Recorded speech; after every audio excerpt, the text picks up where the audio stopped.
जब लता मंगेशकर का निधन हुआ तब आशा ताई ने एक रियलिटी शो में बहुत भारी आवाज़ में कहा था, सब चले गए, अब बस मैं ही बची हूँ। उसी बातचीत में उन्होंने खुद को उस दौर का आखिरी मुगल बता दिया था। ज़िंदगी के 9 दशक जी चुका कोई लीजेंड ऐसी बात करता दिखा तो मुझे भी लगा कि इसे कहते हैं जिजीविषा, यानी जीने की प्रबल इच्छा। आशा ताई लीजेंड इसलिए नहीं थी क्योंकि वो गिनीज बुक में नाम दर्ज करवा चुकी थी या फिर बहुत अच्छे गाने गाए। वो ऐसी आइकन थी who has literally survived life like a boss. हम सब ने उनके गाने पिया तू अब तो आ जाए, चुरा लिया है पर वाइप किया है। बट क्या आपको पता है कि इन चार्ट बस्टर्स गानों के पीछे एक ऐसी लाइफ स्टोरी है जो किसी डार्क थ्रिलर या इमोशनल ड्रामा से कम नहीं है। आज के वीडियो में हम आशा ताई के बारे में बात करेंगे, कैसे उन्होंने अपनी बहन लता मंगेशकर की परछाई से बाहर निकलकर अपनी पहचान बनाई, अपनी पर्सनल लाइफ के ट्रॉमा को झेला और आज इस दुनिया से जाने के बाद भी हमें रिजिलियंस के गोल्स दे रही हैं। कहानी की शुरुआत थोड़ी हैवी है। साल था 2012, अक्टूबर का महीना। पूरी दुनिया सदमे में थी जब ये खबर आई कि आशा जी की बेटी वर्षा भोसले ने सुसाइड कर लिया है। इमेजिन करो, एक माँ के लिए इससे बड़ा दर्द क्या हो सकता है। ओपन मैगजीन के एक आर्टिकल में लिखा है कि जब पूनम ढिल्लों उनसे मिलने गई तो आशा जी ने सिर्फ एक बात कही, उसे क्यों जाना पड़ा। जाने का वक्त तो मेरा था, मतलब literally heart breaking. But here is the thing, Asha ji slay करना जानती थी। उन्होंने अगले ही पल खुद को संभाला और कहा, मुझे कमज़ोर नहीं पड़ना है, मुझे अपने पोते पोतियों के सामने नहीं रोना है। ये जो कीप द फ्लॉक टुगेदर वाली स्पिरिट है ना, यही उनकी लाइफ की थीम रही। बेटी वर्षा अक्सर कहती थी उनकी आई आशा जी सिर्फ उनकी माँ नहीं बल्कि उनकी पूरी दुनिया है। पर आयरनी देखो, जिस फैमिली को आशा जी ने अपनी पूरी लाइफ माना, उसी फैमिली से उन्हें सबसे ज़्यादा दुख मिले। अब थोड़ा फ्लैशबैक में चलते हैं। 1940s का ज़माना। आशा जी सिर्फ 15-16 साल की थी। आज के ज़माने में हम इस उम्र में बोर्ड एग्ज़ाम या क्रश के बारे में सोचते हैं, राइट? बट आशा ताई ने क्या किया? उन्होंने अपने पड़ोसी गणपत राव भोसले के साथ भागकर शादी कर ली। ये उनकी फैमिली, खासकर उनकी माँ और दीदी लता मंगेशकर के खिलाफ एक बहुत बड़ा विद्रोह था। लेकिन ये कोई फेरी टेल नहीं थी। गणपत राव के साथ उनकी शादी एक बड़ा रेड फ्लैग थी। लता दीदी ने खुद एक इंटरव्यू में कहा था कि गणपत राव आशा को अपनी फैमिली से मिलने नहीं देते थे, चिट्ठियां तक नहीं लिखने देते थे। वो आशा जी को बस एक मनी मेकिंग मशीन की तरह देखते थे। 1960 तक आते आते आशा जी के पास 3 बच्चे थे और एक टॉक्सिक शादी। उन्होंने जो किया वो उस ज़माने के हिसाब से बहुत बड़ा बॉस मूव था। उन्होंने अपने पति का घर छोड़ दिया बिना किसी सपोर्ट के। 3 बच्चों के साथ वो अपनी माँ के घर वापस आ गई। एक वर्किंग मॉम होना 1960 में कोई छोटी बात नहीं थी।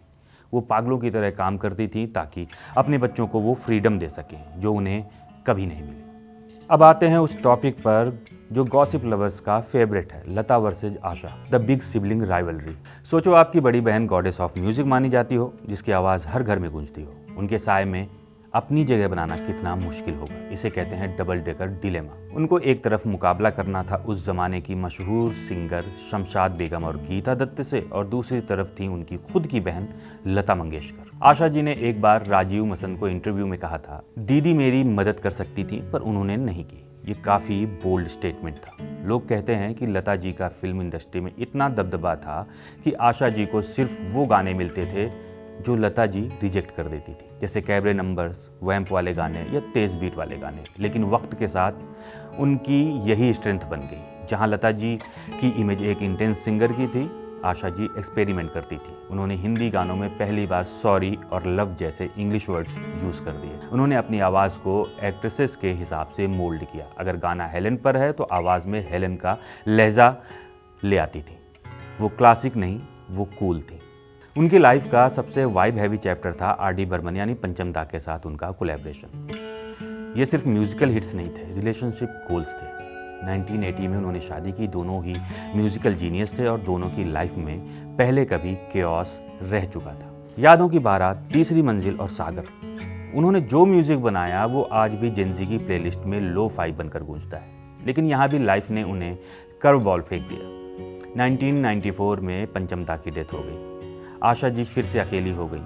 बट जैसा कि उनके दोस्त अम्बरीश मिश्रा कहते हैं, आशा ताई की आवाज़ मखमली है पर उनका दिल स्टील का बना है। आशा जी दुखों में डूबने वालों में से नहीं थी। वो कुकिंग को स्ट्रेस बस्टर मानती थी। वो एक परफेक्ट कुक भी थी, या फिर कहें कि आज भी है। लिटरली उनके रेस्टोरेंट्स हैं, पूरी दुनिया में उनका दिया स्वाद आज भी लोग चख रहे हैं। वो अपने पोते पोतियों को खुद स्कूल छोड़ती थी, उनके लिए खाना बनाती थी। उनका एटीट्यूड हमेशा आई कैन डू इट वाला रहा है। एक बार एक कंपोज़र ने उनसे पूछा, ताई आप जवान थी तब हाई नोट छू लेती थी, अब मुश्किल होगा। आशा जी भड़क गईं। उन्होंने कहा, मैं अभी भी कर सकती हूँ, मैं मंगेशकर मराठा हूँ। और उन्होंने वो हाई नोट टच किया। That's the spirit. आज हमसे दूर जाने के बाद भी वो आशा यानी होप का प्रतीक हैं। उन्होंने अपनी लाइफ के अनएंडिंग ट्रायल्स को अपनी ताकत बनाया। उन्होंने साबित किया कि आप कितनी भी बार गिरो, आप वापस उठ सकते हो, मेकअप लगा सकते हो, बालों में गजरा लगा सकते हो और दुनिया को अपनी धुन पर नचा सकते हो। आशा जी की ज़िंदगी हमें सिखाती है कि लाइफ हमेशा फेयर नहीं होती। कभी कभी आपके अपने ही आपके खिलाफ हो जाते हैं, कभी कभी तकदीर आपको तोड़ देती है, बट एंड में जीतता वही है जो हार नहीं मानता। आशा भोसले सिर्फ एक प्लेबैक सिंगर नहीं, वो एक फाइटर और हमारी असली गोट है।